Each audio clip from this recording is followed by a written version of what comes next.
I took a life of honesty and hard work, only to watch my younger brother Jackson destroy everything I built.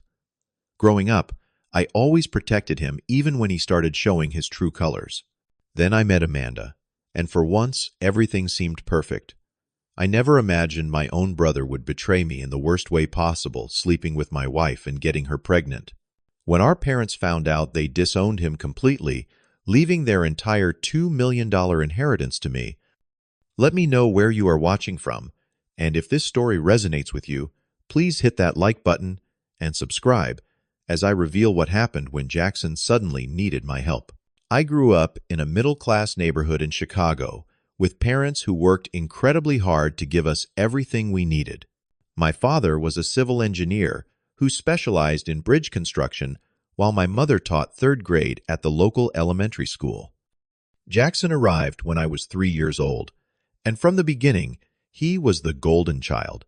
My parents adored him, constantly praising his creative spirit and adventurous personality, while overlooking his growing behavior problems.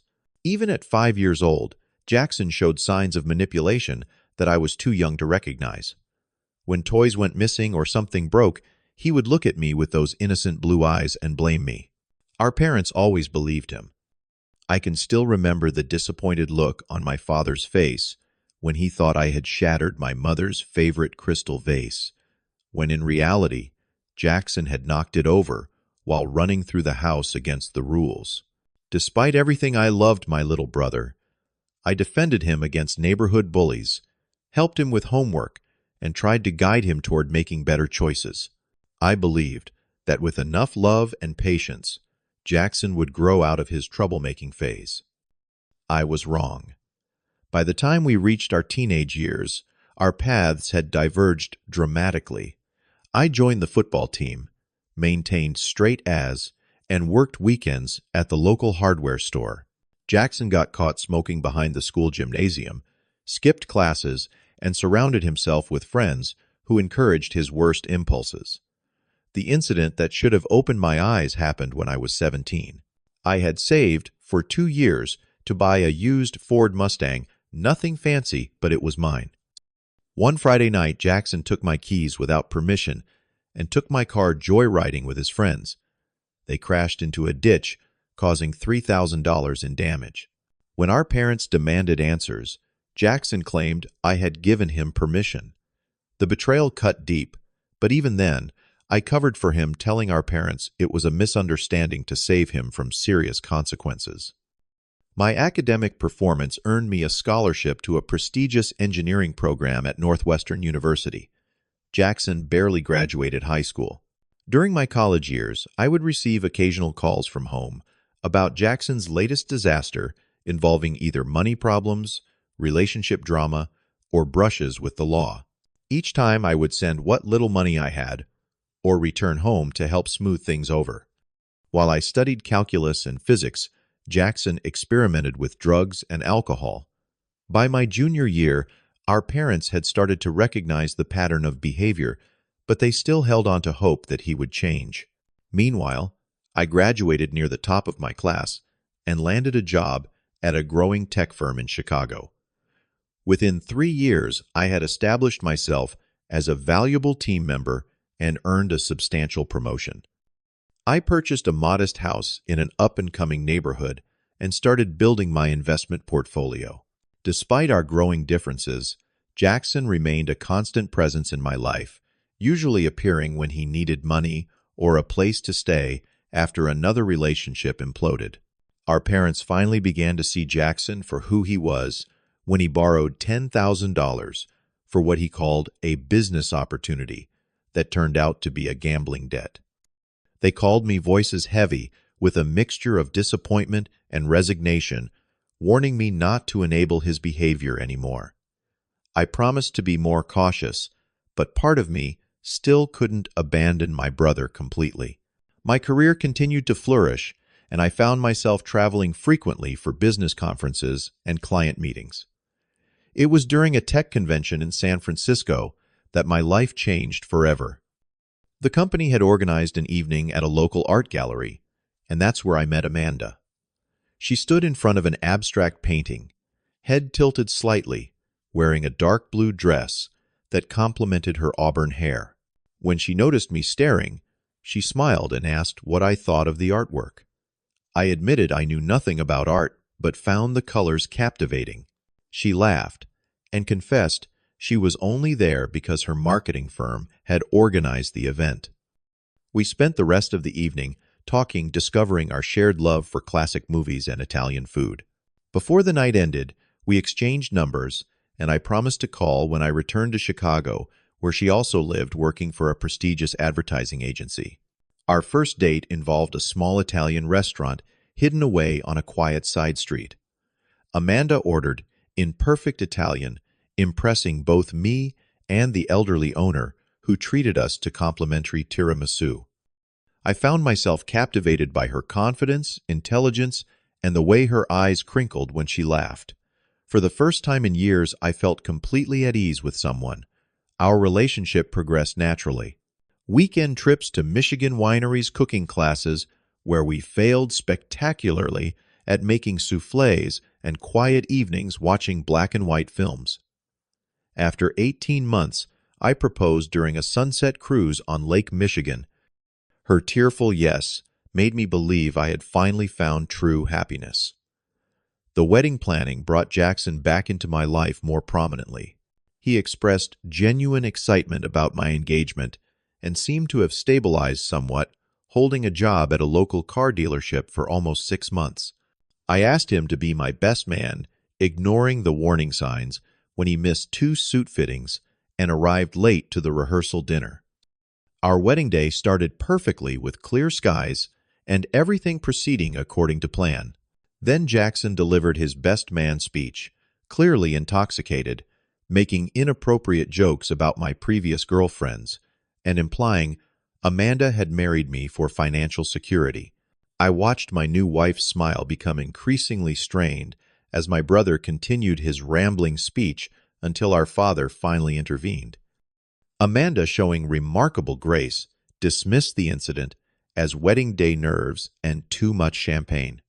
She suggested we invite Jackson for dinner regularly, believing he just needed more stability and positive influence. Her compassion was one of the qualities I loved most about her, though in retrospect, it became the opening Jackson needed. 3 years into our marriage, we purchased a larger home in a prestigious suburb with plans to start a family. When Jackson lost his apartment after being fired from the dealership for suspected theft, Amanda suggested we offer him our guest room temporarily. Reluctantly, I agreed, establishing clear conditions, 3 months maximum, no drinking in the house, and he had to actively search for employment. The first warning signs appeared so gradually, I almost missed them. Amanda began working late more frequently, citing a demanding new client. Jackson, despite daily promises of job interviews, never seemed to leave the house. Small amounts of money disappeared from our joint account. Amounts Amanda couldn't account for when I mentioned them casually over dinner. I noticed changes in my wife's appearance and routine. She bought new lingerie that I never saw her wear. She began styling her hair differently and wearing perfume I hadn't purchased for her. When confronted, she attributed these changes to wanting to impress her female boss and new colleagues. My suspicions grew when I overheard Amanda on the phone late one night, speaking in hushed tones from our backyard patio. When she returned to bed, and I asked who called, she claimed it was her mother having another anxiety episode. The next morning I checked our call history and found no record of her mother calling. The knot in my stomach tightened when I noticed how Jackson and Amanda would stop talking whenever I entered a room. Their explanations about discussing birthday gift ideas for me seemed hollow, especially when my birthday was still months away. Against my better judgment and personal principles, I hired a private investigator, providing him with both Amanda's and Jackson's daily schedules. 2 weeks later, the investigator delivered what I had feared most: photographs of Amanda and Jackson entering a hotel 20 miles from our home, followed by images of them embracing in the parking lot before leaving separately 3 hours later. The timestamps matched days when Amanda claimed to be working late and Jackson said he had job interviews. I confronted them together on a Sunday morning, placing the photographs on our kitchen table while they ate breakfast. The color drained from Amanda's face, while Jackson maintained an unsettling calmness. When Amanda began sobbing, apologies claiming it was a terrible mistake, Jackson interrupted with a laugh that still haunts me. He said, "She came to me, Otto, said you were too focused on work, too boring in bed. She needed a real man, not someone who apologizes for everything." His casual cruelty, as he described their months-long affair, revealed a person I no longer recognized as my brother. Amanda fell to her knees, begging forgiveness, blaming Jackson for manipulating her vulnerability during a rough patch in our marriage. I stood silently, then calmly asked them both to leave my house within 24 hours. Jackson smirked and said, "I had always been too weak to stand up for myself," while Amanda continued pleading for another chance. That night, I checked into a hotel, ignoring dozens of calls and messages from Amanda. I contacted a divorce attorney the next morning and began the process of ending my marriage. I took a week off work, changed the locks on our house, and had Amanda's belongings packed and delivered to her parents' address. Just as the divorce proceedings began, Amanda dropped another bombshell. She was 6 weeks pregnant. Given the timing of their affair, I immediately demanded a prenatal paternity test.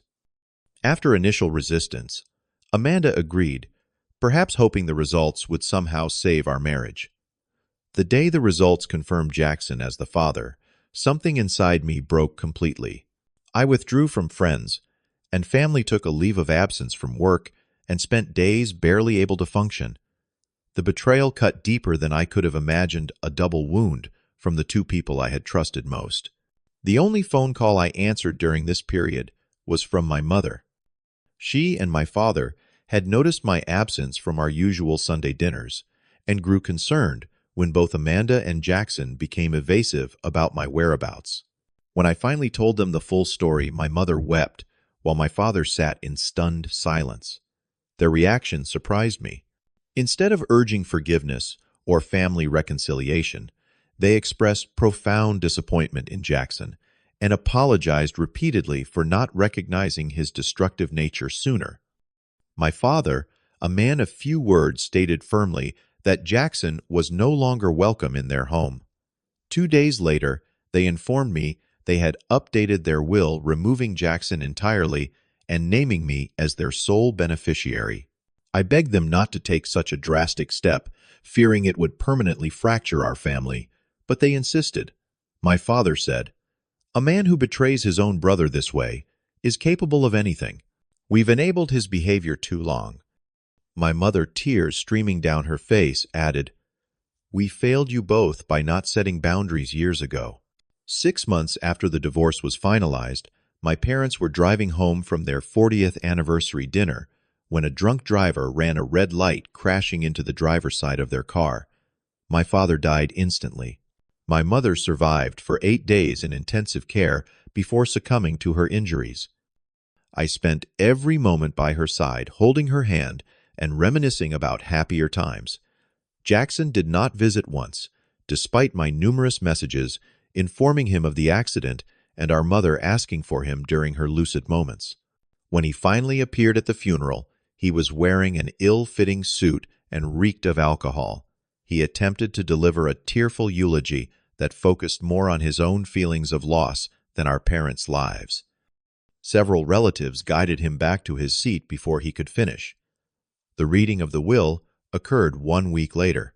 As they had promised, my parents left their entire estate to me, approximately $2 million, including their home retirement accounts and various investments. Jackson sat stunned as the lawyer detailed the explicit language that excluded him due to actions unbecoming of a son and brother.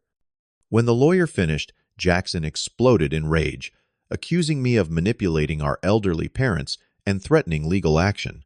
The lawyer calmly informed him that our parents had been evaluated by 2 independent psychiatrists before making these changes specifically to prevent such challenges.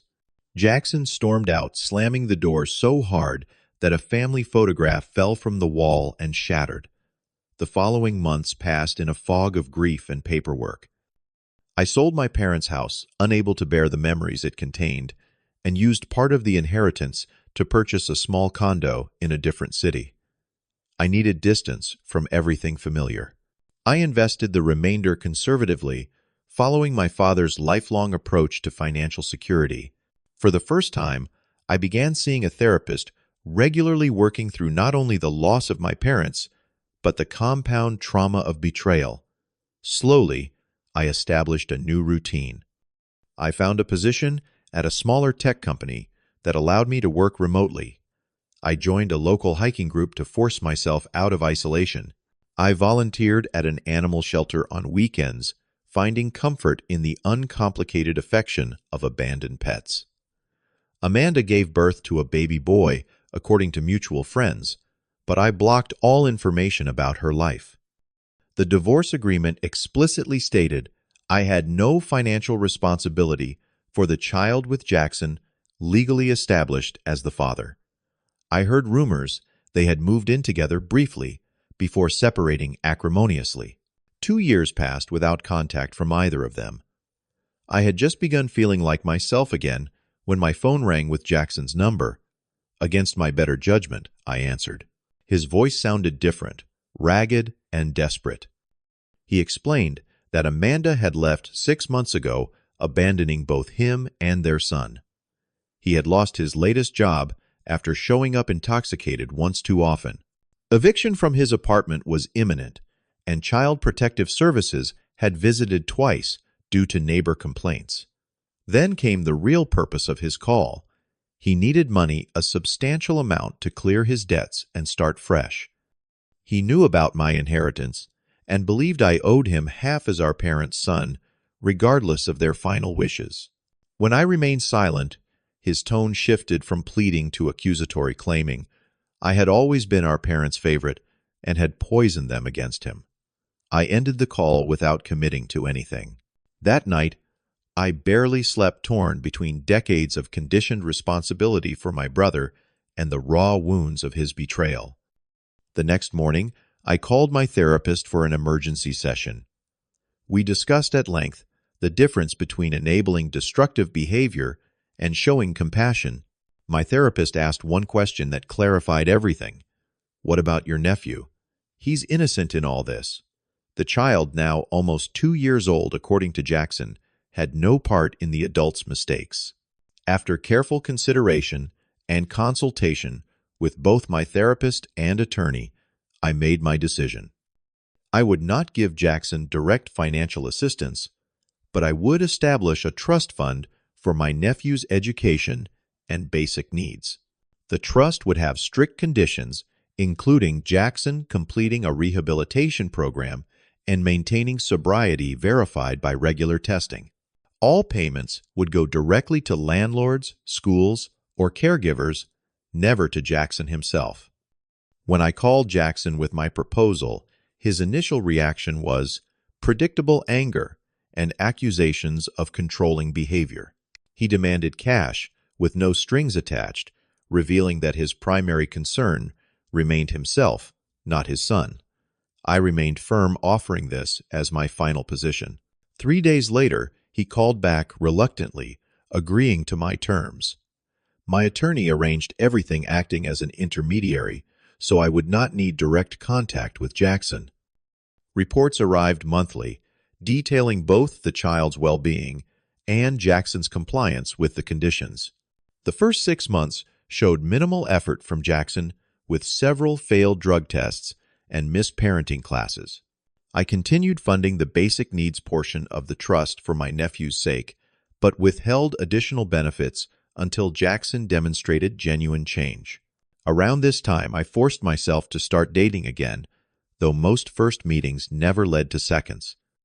Then I met Natalie at a cooking class I joined on my therapist's recommendation. Unlike Amanda's polished corporate image, Natalie was naturally beautiful and refreshingly direct. She taught kindergarten at a local school and volunteered teaching art to seniors on weekends.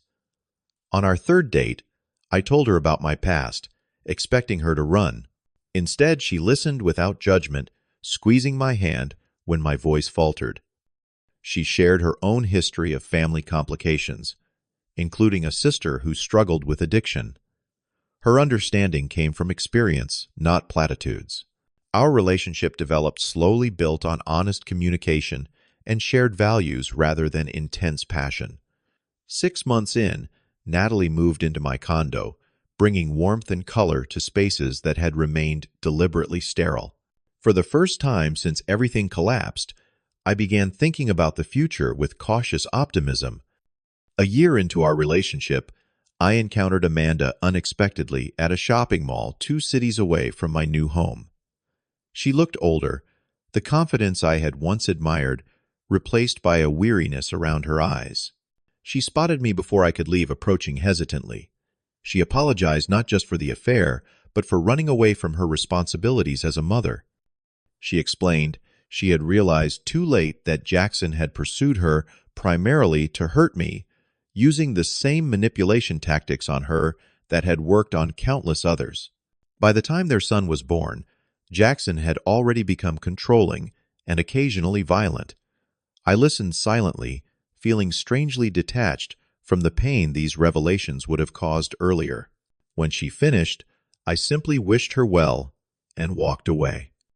Later, describing the encounter to Natalie, I realized the encounter had brought closure rather than reopened wounds. The anger that had consumed me for so long had faded to indifference. Reports from the trust administrator showed gradual improvement in Jackson's situation. He had completed rehab and maintained sobriety for 6 months. He attended parenting classes regularly and found steady work at a recycling center.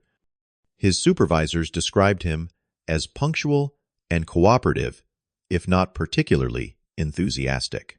Most importantly, social worker visits indicated that my nephew was thriving, meeting all developmental milestones, and showing none of the signs of neglect that had prompted the initial investigations. Jackson had relocated to a modest but clean apartment in a safer neighborhood and enrolled in community college classes on automotive repair. I made no direct acknowledgement of these positive changes, maintaining emotional distance through the formal structures I had established. Yet privately, I felt cautious relief that my nephew would have a better childhood than seemed possible 2 years earlier. Natalie encouraged me to consider meeting my nephew someday, pointing out that children benefit from extended family connections. While not ready for that step, I did increase the trust fund allocations for educational enrichment activities and started sending birthday and Christmas gifts through my attorney. When Jackson reached the 1-year sobriety milestone, he sent a letter through my attorney. Unlike his previous communications, this one contained no demands or accusations. Instead, he acknowledged the damage he had caused and expressed genuine gratitude for the structure the trust had provided. He asked if I would consider meeting my nephew, but stated he would respect my decision either way. This unexpected maturity prompted me to consider how holding on to resentment affected my own healing. During a weekend retreat Natalie organized for my birthday, I realized that, while I might never fully trust Jackson again, continuing to define my life in opposition to his betrayal only gave him continued power over me. The journey from complete devastation to rebuilding a life worth living took nearly 4 years. The initial months after discovering the betrayal, I could barely function, alternating between numbness and rage, so intense it frightened me. Simple tasks, like showering or preparing food, required monumental effort. Sleep eluded me, unless exhaustion won out, and even then, nightmares jolted me. Awake, heart-pounding, replaying variations of the moment, I discovered the truth. My therapist explained that trauma physically alters brain chemistry, that my reactions were normal responses to extraordinary betrayal. Healing would not follow a linear path. Some days I would feel stronger, only to be ambushed by grief the next. The process could not be rushed or reasoned away, only moved through one day at a time. Friends proved essential to my recovery, particularly those who respected my need to withdraw without disappearing completely. My college roommate Mark called every Sunday without fail, never demanding conversation, but simply maintaining connection. My neighbor Mrs. Patterson, a widow in her 70s, left homemade meals outside my door during the worst periods, asking nothing in return. Gradually, I rebuilt daily routines. Morning runs became meditation in motion. Cooking elaborate meals, for one, became an exercise in mindfulness. Volunteering with animals provided connection without judgment. Each small accomplishment, from organizing a closet to completing a work project, reinforced that I could still function in the world. Meeting Natalie marked a turning point. Her patience, when triggers from my past surfaced, created space for genuine healing. She never compared herself to Amanda or demanded I simply move on. Instead, she acknowledged the impact of betrayal while reminding me through her presence that trust remained possible. Making peace with my parents' absence proved equally challenging. Their deaths following so closely after Jackson's betrayal left complicated grief that tangled mourning with guilt and anger. I wondered constantly if the stress of family conflict had contributed to the accident, if their final months had been shadowed by disappointment rather than joy. Through therapy, I gradually accepted that my parents had made their choices knowingly. The inheritance represented not just financial security, but their final statement of values. Using it constructively honored them more than endless self-recrimination. When I received Jackson's letter requesting contact with his son, I spent weeks deliberating with Natalie and my therapist. Ultimately, I decided to meet my nephew first at a neutral location, a playground, with my attorney present. Seeing the little boy with Jackson's eyes, but my mother's smile, cracked something in my carefully constructed defenses. I established boundaries for limited contact, quarterly visits supervised initially by my attorney. I watched carefully for any sign Jackson might revert to manipulation, but he maintained respectful distance, expressing gratitude for each opportunity rather than entitlement. The trust fund expanded to include therapy for both father and son, and eventually vocational training that enabled Jackson to secure better employment. I never gave him direct access to the inheritance, maintaining the legal structures that ensured accountability, but I did acknowledge his efforts toward rehabilitation when they proved consistent. The final step in my healing came when I realized forgiveness was not about excusing Jackson's actions or pretending they never happened.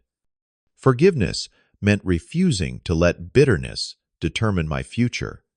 It meant recognizing that while blood connects us to family, respect and trustworthiness determine true relationships. Today, Natalie and I are engaged, planning a small ceremony focused on celebrating connection rather than external appearances.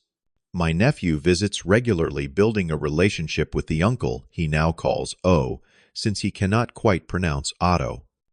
Jackson remains on the periphery, our interaction civil, but limited to matters concerning his son. The inheritance from my parents funds not only my nephew's future, but several scholarships at the elementary school where my mother taught, keeping her memory alive through opportunities for children facing challenges. My father's engineering books found homes with promising students who could not otherwise afford specialized texts. The lessons from this journey run deeper than simple platitudes about forgiveness or family loyalty. I learned that boundaries protect love rather than prevent it. That healing happens in community, not isolation. That financial security provides options but cannot purchase happiness.